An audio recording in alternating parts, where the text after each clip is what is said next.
오늘 함께 은혜 받으실 말씀은 저번 시간에 이어서 이제 잠언서 말씀입니다.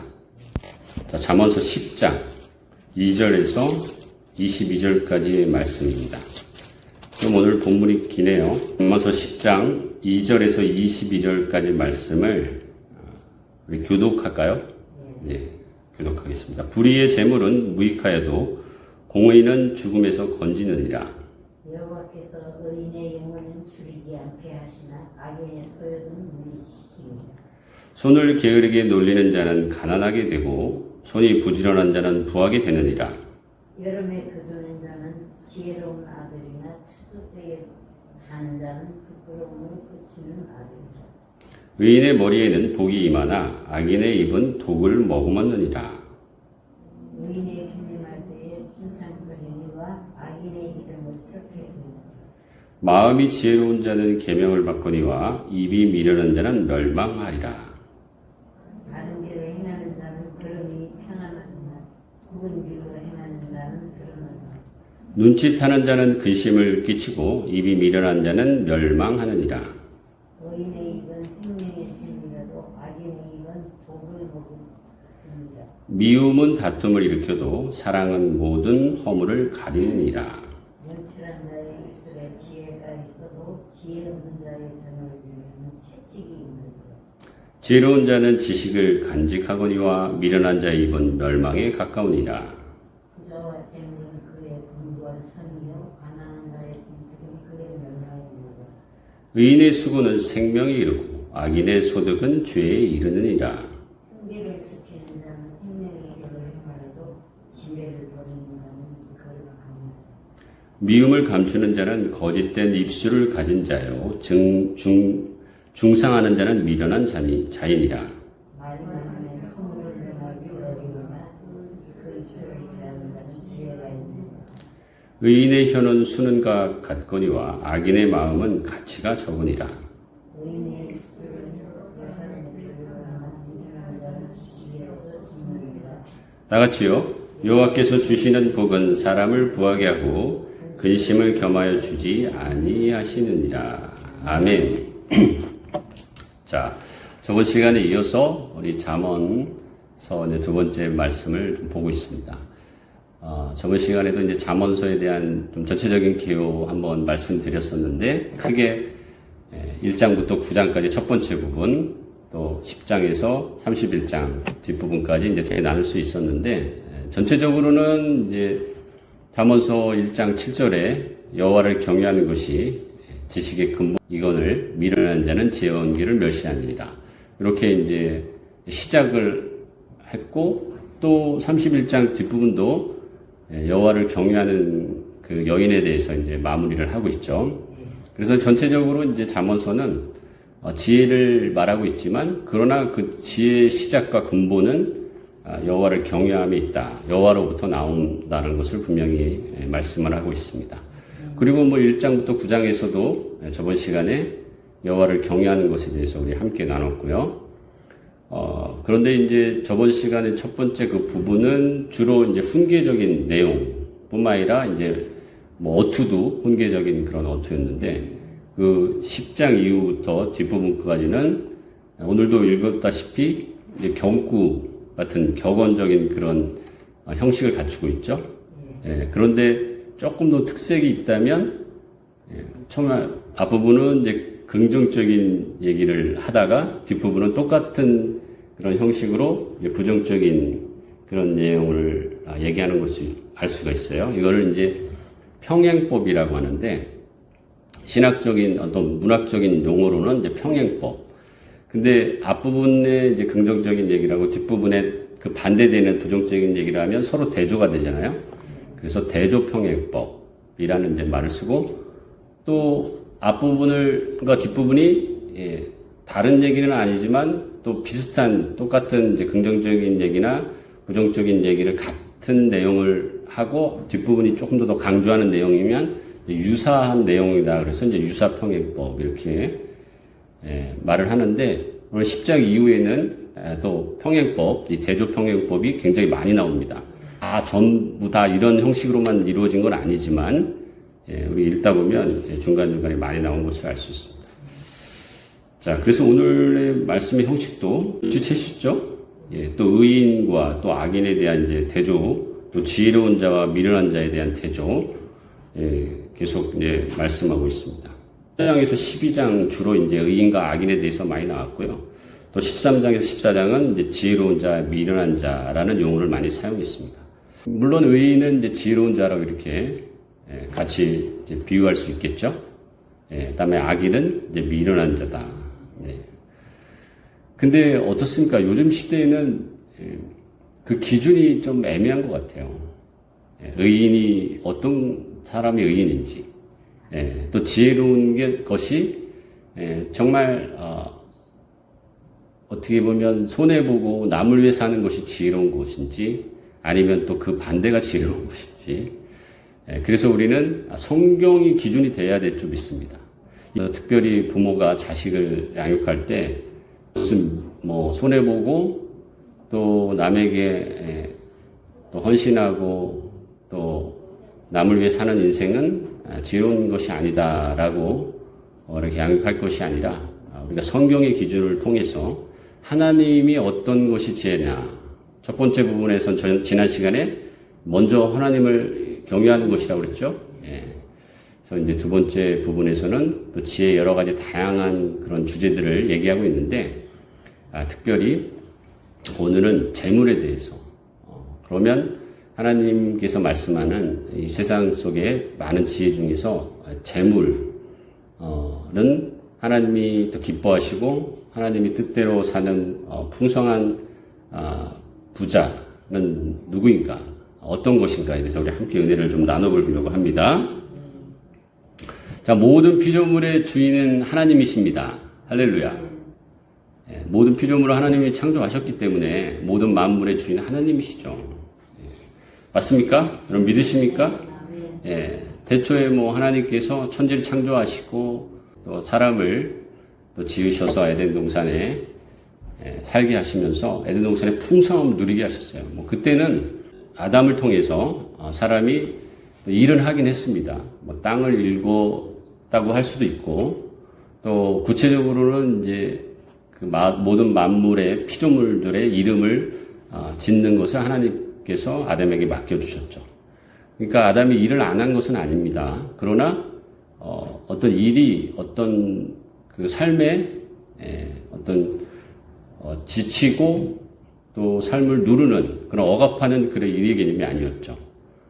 우리 삶 가운데서 정말 일을 통해서, 노동을 통해서 하나님의 기쁨을 얻는 그런 삶의 이제 모습이었었어요. 그리고 언제든지 피곤하면 좀 쉴 수 있고, 또 언제든지 생명나무와 또 모든 각종의 나무 열매를 먹을 수 있는 풍성함이 있었던 시대가 이제 에덴 동산에 아담과 하와가 있었던 시대입니다. 그런데 뱀의 유혹을 통해서 또 인간이 이제 죄가 몸에 들어오면서 어떻게 됐습니까? 에덴 동산에 쫓겨났어요. 에덴 동산 자체에는 하나님의 이제 풍성한 은혜를 경험할 수 있고 누릴 수 있는 그런 공간입니다. 하나님의 원래 뜻은 정말 그 풍성함이었어요. 정말 부족함 없이 많은 것들을 누리는 것이었는데, 어떻게 됩니까? 죄가 들어오면서 관계가 깨지고 또 이제 땀을 흘려야 먹고 살 수 있는 거예요. 왜냐하면 땅에서 좋은 것들만 나지 않기 때문입니다. 에덴 동산에서는 저절로 좋은 것들만 따서 먹었지만, 에덴 동산 밖에 살면 어땠어요? 가시와 엉겅퀴가 나기 때문에 그것을 제거하는 노력이 필요한 것이죠. 먼저 10장 15절 한번 읽어보겠습니다. 부자의 재물은 그의 견고한 성이요 가난한 자의 궁핍은 그의 멸망입니다. 16절도 볼까요? 의인의 수고는 생명에 이르고 악인의 소득은 죄에 이르니라. 그러니까 에덴 동산의 그 죄에 대해서 조금 암시하고 있죠. 결국은 이제 하나님 안에 있는 그 수고는 생명이지만, 원래 하나님의 주시는 그 풍성함은 생명이고 풍성함입니다. 그러나 죄가 들어오면서 결국은 그 땀을 흘려야 또 내가 의도한 대로 모든 것들이 다 소득이 얻어지는 것은 아니라는 것을 알 수 있습니다. 자, 아모스 10장 22절에도 오늘 말씀 읽었던 결론의 말씀이죠. 여호와께서 주시는 복은 사람을 부하게 하고 근심을 겸하여 주지 않으시느니라. 자, 아모스 22장 4절에도요. 겸손과 여호와를 경외함의 보상은 재물과 영광과 생명이니라고 말씀하고 있습니다. 그래서 하나님이 주시는 부와 재물은요. 인간에게 이게 하나님이 주신 풍성한 복입니다. 생명이에요. 그리고 영광입니다. 그리고 평안입니다. 그러니까 보이는 것이 어떤 재물이 아니라 어떻게 보면 보이지 않는 영적인 재물이라는 것을 분명히 알 수가 있습니다. 물론 하나님께서 우리 인간을 살아가게 하시는데, 삶을 살아가게 하시는데, 뭐 보이는 재물은 전혀 주시지 않는다, 뭐 그런 뜻은 아니겠죠. 그러나 보이는 재물보다 더 근본적인 그 재물의 의미는, 하나님이 주시는 재물의 의미는 그냥 보이는 재물의 의미보다는 더 풍성한 영적인 재물, 또 풍성함이라는 것을 잊지 않는 여러분 되시기 바랍니다. 그래서 요한복음 10장 10절에도 우리가 잘 아는 말씀이죠. 도둑이 오는 것은 도둑질하고 죽이고 멸망시키려는 것인 뿐이요 내가 온 것은 양으로 생명을 얻게 하되 더 풍성히 얻게 하라 함이라. 예수 그리스도께서 우리의 죄를 다 대속하심을 통해 다시 한번 에덴 동산을 회복해 하셨습니다. 완전히 회복하는 날은 이제 우리가 저 천국에 올라가는 날이고, 또 예수님이 다시 오시거나, 그러나 이 땅 가운데 우리가 마음 가운데 예수 그리스도를 성령을 통해서 의지하고 나아가면 그 마음 가운데 에덴 동산을 누릴 수 있는 것입니다. 이해되시죠? 그래서 우리의 죄가 아직도 있지만, 그러나 죄 가운데서 승리케 하신 예수 그리스도의 보혈로 우리가 하나님의 풍성함을 마음 가운데 영적으로 누릴 수 있는 저와 여러분들 되시기를 주님의 이름을 축복합니다. 그래서 아까도 그 말씀드린 대로 그 에덴 동산에서 쫓겨난 인간이 결국은 가시와 엉겅퀴 가운데서 어떻게 해야 돼요? 땀을 흘려야지만 그 하나님의 복을 다시 얻을 수 있다는 거예요. 그래서 하나님께서 성실히 일할 때 하나님의 복을 누릴 수 있다는 것을 오늘 잠언 10장에서 분명히 말씀하고 있습니다. 4절 5절 한번 읽겠습니다. 손을 게으르게 놀리는 자는 가난하게 되고 손이 부지런한 자는 부하게 되느니라. 여름에 거두는 자는 지혜로운 아들이나 추수 때 자는 자는 부끄러움을 끼치는 아들이라. 자, 하나님이 주시는 그 복이 뭐 보이는 어떤 재물과 그 풍성함뿐만 아니라 영적인 풍성함이 있다고 분명히 우리가 말씀을 드렸지만, 그러나 성실하지 않고 그냥 일하지 않고 재물을 얻는 것은 정말 뭐 세상의 지혜뿐만 아니라 하나님의 자녀로서도 굉장히 미련하고 옳지 않은 것이죠. 저와 여러분들이 성실히 또 하나님이 주신 것에 최선을 다하여 하나님의 은혜와 복을 누리는 여러분들 되시기를 축복합니다. 뭐 사람이 성실하면 뭐 하나님의 복을 주시는 것은 어떻게 보면 일반적인 것이죠. 그러나 또 성실하지 못하면 또 가난하다 라는 뭐 그런 또 원리가 꼭 적용되는 건 아닙니다. 그렇지만 우리가 성실할 때 일반적으로 우리가 더 부유해질 수 있다는 것을 여러분 기억하시고, 또 그 이상은 어때요? 하나님 앞에 맡겨야 되지 않겠습니까? 우리가 성실히 일하고 나서 또 하나님이 주시는 복을 또 구해야 되는 것이 마땅한 하나님의 자녀로서의 도리라고 생각합니다. 그러나 하나님의 핵심은요, 부유하고 가난한 것에 있지 않아요, 사실은. 근데 인간의 이 관점이 그런 것이죠, 오히려. 어떻습니까? 뭐 우리 아이들도 부자가 되고 싶을 거예요. 부자가 되고 싶지 않은 사람이 어디 있겠습니까? 근데 오늘 사실 하나님께서 성실히 일하라고 말한 것은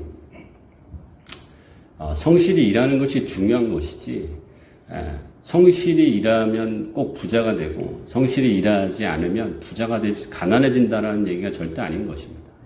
오히려 여러분 내 생각대로 막 열심히 일하는 사람 치고 그 모든 것들이 내 생각대로 얻어지지 않는 경우가 많이 있잖아요. 그런 경험들 뭐 아이들뿐만 아니라 우리 또 연세 드신 분들은 많이 경험하셨을 겁니다.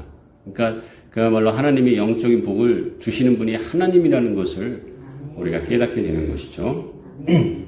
그래서 하나님이 부와 가난에 대한 그 개념은 어떤 우리가 실질적인 세상의 기준이 아니라는 것을 분명히 보여주고 있고, 첫 번째로는 인간이 성실하기를 원하신다는 것을 여러분 기억하시기 바랍니다. 두 번째로는요, 공의로움에 있어요. 공의로움에 있습니다. 우리 10장 2절에 사실은 첫 번째 결론부터 얘기하고 있는 거거든요. 우리 10장 2절 말씀을 같이 한번 읽습니다. 불의의 재물은 무익하여도 공의는 죽음에서 건지느니라. 그렇죠? 10장 2절에서 사실은 불의한 재물을 원하지 아니하신다. 무익하다. 그리고 또 이 문장의 맥락 속에 죽음이 있다라는 거예요. 그러니까 불의에서 끊어야 된다. 무엇을 통해서? 죽음을 통해서 끊게 하신다는 거예요. 좀 끔찍하지 않습니까? 그러니까 우리 하나님이 절대로 불의를 미워하신다는 것을 여러분 기억하시고 공의를 사랑하시는 분이라는 것을 여러분 기억하는 여러분 되시기 바랍니다. 첫 번째로는 하나님이 주시는 그 재물의 복이 성실함에 있다면, 두 번째로는 공의로움이 있다는 거예요. 뭐 잠언서에 이제 공의롭지 못한 그런 어떤 재물의 그 표현들이 많이 나왔어요. 오늘 10장 2절도 나왔지만 우리 잠언서 16장 11절 한번 찾아보겠습니다. 아주 리얼하게 잠언서에서 보여주고 있어서 한번 찾아보는 게 좋을 것 같습니다. 16장 11절.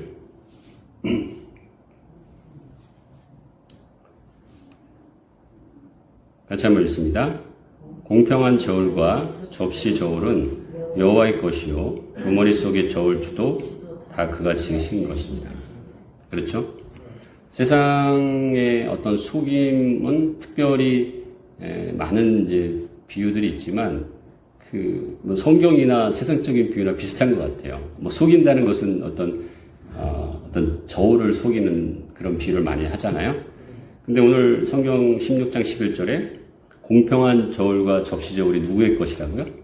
하나님의 것이라는 거예요. 그러니까 어떤 저울을 속이는 것은 뭐 꼭 여기서 저울만 얘기하는 건 아니겠죠? 그러니까 속이는 건 누구를 속이는 거예요, 그럼요? 하나님 속이는 것이다. 분명히 이제 말씀하고 있습니다. 그래서 하나님께서 기뻐하시는 그 재물은 그냥 막 남을 속이면서 얻는 그 재물 하나님은 원하지 않는다는 거예요. 공의롭게 정말 하나님의 방법대로 성실하게 또 삶을 살아간다면 물론 하나님께서 복을 주신다 약속하신 대로 복을 얻게 될 줄 믿습니다. 물론 그것이 우리가 생각하는 기준에 못 미칠 수도 있어요. 그러나 하나님이 주시는 풍성한 영적인 복을 얻게 됨을 여러분 잊지 않는 여러분 되시기 바랍니다. 하나님이 기뻐하신 것은 하는 것은 거룩함이죠. 공의와 거룩함. 할렐루야. 잊지 않는 여러분 되시기 바랍니다. 또 세 번째로는요, 하나님이 주시는 재물의 복은 어디에 있습니까? 나눔에 있어요. 나눠주는 곳에 있어요. 자, 사실 하나님께서 가난과 부를 만드셨다고 생각하십니까? 그렇게 생각하세요? 하나님이 어땠어요? 에덴 동산에서 다 모든 것을 풍성하게 누릴 수 있게 만드셨잖아요. 근데 아담과 하와가 죄가 들어오면서 사실 그 죄가 어떻게 들어온 거예요? 뱀이 유혹했죠. 첫 번째로. 근데 그 뱀의 유혹한 내용이 뭐예요? 그렇죠. 알게 하는 나무 열매를 먹으면 하나님같이 된다라는 것을 사실 딱 그 선악과를 따가지고 아담과 하와 입에 넣어준 게 아니잖아요. 결국은 선택은 누가 한 거예요? 인간이 하고 아담과 하와가 한 것입니다. 그러니까 하나님처럼 높아지려는 그 교만함이 넘어간 거예요. 교만함에 넘어간 거예요. 그래서 결국은 어떻게 됐습니까? 여러 가지 증상들이 나타나지만 서로 변명하기 시작하잖아요. 저 하나님이 만든 저 여자가 준 사과를 먹었다, 선악과를 먹었다, 예, 또 변명하고 서로 이제 부끄러워서 몸을 가리고, 그러니까 서로가의 관계가 이제 파괴되는 것을 알 수 있고요. 거기에 또 어떻습니까? 그 아담과 하와의 자녀인 가인과 아벨 가운데 하나님께서 가인의 제사를 받지 않았죠. 아벨의 제사를 받았다고 해서 가인이 뭐 꼭 그 이유만으로는 아니지만, 정확한 이유는 나오지 않지만 무언가 거기 안에 이제 시기가, 질투가 있었던 것 같아요. 그래서 어떻게 됩니까? 가인이 아벨을 죽이게 되잖아요. 그런 끔찍한 일이 일어나는 건 뭐예요? 시기, 질투, 욕심인 것입니다. 자기만 또 사랑을 독차지하고 싶은 그런 욕심. 그러니까 죄를 통해서 욕심이 생기게 되지 않습니까? 야고보서 우리 1장 15절에도 욕심이 잉태한 즉 죄를 낳고 죄가 장성한 즉 사망을 낳느니라. 그래서 가난과 부를 만드신 분은 하나님이 아니시라. 결국은 뱀의 유혹에 넘어가 죄가 몸에 들어오게 되면서 인간의 결국 죄의 결과라는 것입니다. 오히려 하나님은 가난과 부에 대해서 어떻게 생각하셨는지 한번 볼게요. 잠언서 22장 2절입니다.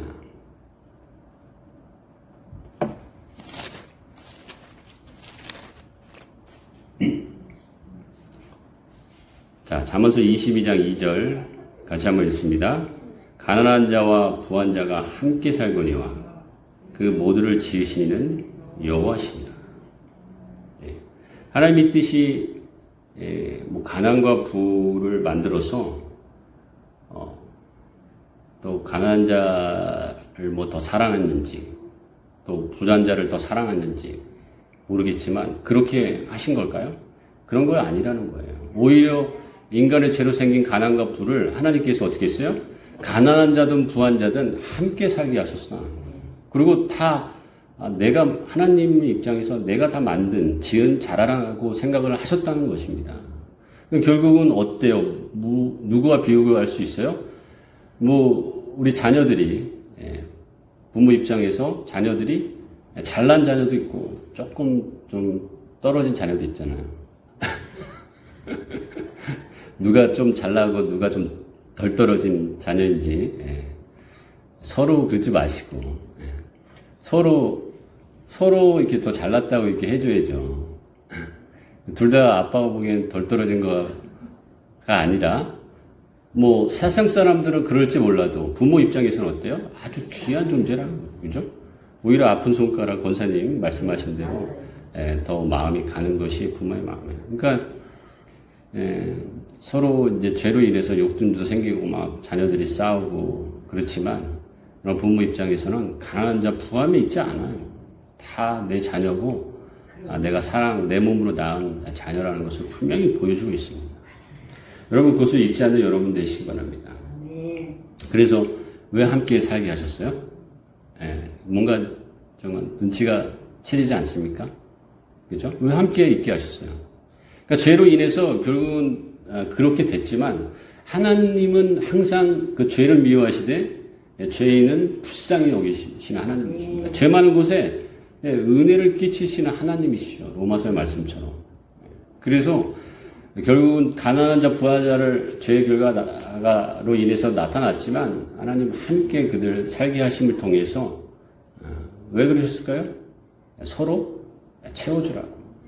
부한 자는 너무 자랑하지 말고 또 가난한 자 앞에서 업신여기지 말고 오히려 가난한 자를 좀 도와주고 돌봐주고 가난한 자도 너무 쫄지 말고 쫄지 말고 너무 상처를 받지 말고 다 하나님의 자녀입니다.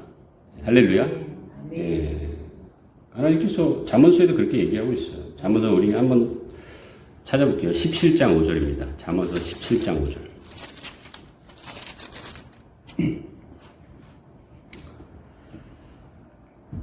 자, 가난한 자를 잠언서 17장 5절 같이 한번 보겠습니다. 가난한 자를 조롱하는 자는 그를 지으신 주를 멸시하는 자요. 사람의 재앙을 기뻐하는 자는 형벌을 면하지 못할 줄. 예. 가난한 자의 부모가 누구예요? 하나님이십니다. 부한 자의 부모도 누구예요? 하나님이십니다. 그러니까 가난한 자를 조롱하는 건 결국은 누구 부모를 욕하는 거예요? 예.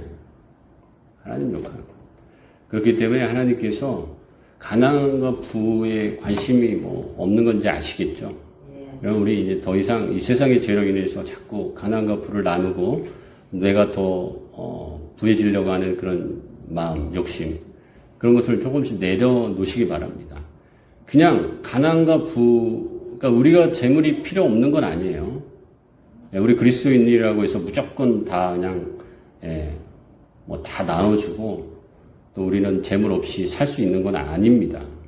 그러나 중요한 포인트를 말씀하시죠. 아까 첫 번째는 이제 성실함이 있었고, 두 번째는 공의로움이 있었고, 세 번째는 우리 돌아보아서 내가 있는 것을 나눌 때 하나님 기뻐하신다는 거예요. 그것이 하나님의 재물의 원칙입니다. 자, 말씀을 정리하겠습니다. 하나님께서 부유한 자든 가난한 자든 다 하나님의 자녀로 우리를 지으셨어요. 그러니까 인간은 부하고 가난한 것을 스스로 이제 죄로 인해서 판단하게 되었죠. 그래서 모든 사람이 내가 부자라고 생각하는 사람이 어디 있어요? 진짜 부자들도 항상 나는 아직도 배고프다 그런 마음이 있는 것이죠. 그러니까 상대적인 거예요. 아무리 부자인 사람도 더 부자인 사람을 바라보면서 자기가 부자라고 생각하는 사람은 아무도 없다고 합니다. 그러니까 결국은 뭐예요? 인간이 이 죄로 물든 이 세상 가운데 만족함이 없다는 것입니다. 여러분, 하나님께서 부자와 가난을 만드신 거 아니에요. 하나님의 방법은 또 하나님의 섭리는 풍성함이 있습니다. 그것은 이 세상의 기준으로 바라보는 죄로 물들어진 어떤 그 부유가 아니에요. 어떤 것이었어요? 성실이라는 것이었고, 또 공의로움이었고, 또 뭐였어요? 서로 나눌 때 오히려 더 영적으로 기쁘고 행복하고 만족할 수 있다는 것이죠. 할렐루야. 여러분 잊지 마셔서 여러분 정말 이 세상에 많이 우리 사람들이 실수를 하죠. 내가 조금만 가지면 내 주변을 돌아보아서 나보다 조금 부유한 사람이 없는 것 같으면 뭔가 어깨가 올라가고 하는 경향이 있어요. 사실 그게 다 죄의 어떤 열매들 아니겠습니까? 그래서 오죽했으면 성경에도 나오고 있지 않겠습니까? 조롱하고 업신여기지 말라. 하나님이 가난한 자만의 하나님은 아니에요, 물론. 분명히 말하였죠? 가난한 자도 아까 말씀드렸잖아요. 부한 자도 함께 살게 하시니까 하나님이라는 거예요. 그래서 하나님의 그 풍성함을 여러분 나누고 베풀고 함께 하나님의 자녀로서 행복한 삶을 사시기를 주님을 축복합니다. 재정을 가지고 내 개인적으로 윤택하는 것에 너무 이제 관심 많이 갖지 마시고 오히려 어떻게 하면 하나님이 주신 풍성함을 나눌 수 있을까? 또 이 공의롭게 또 성실하게 내가 이것을 하나님의 뜻대로 순종하며 살 수 있을까? 그 은혜를 누리는 여러분 되시기 바랍니다. 영적인 풍성함을 누리는 저와 여러분 되시길 주님의 축복합니다. 기도하겠습니다. 우리 한번 같이 기도할까요? 오늘 말씀을 생각하면서 하나님의 영적인 풍성함, 에덴 동산의 풍성함을 회복하길 원합니다. 이 죄로 인해서 자꾸 우리를 유혹하는 그런 세상적인 죄, 또 물질의 그런 유혹과 그 악한 것들 예수 그리스도 이름으로 담대히 쫓고 하나님의 뜻대로 살기 원합니다. 주의 삼창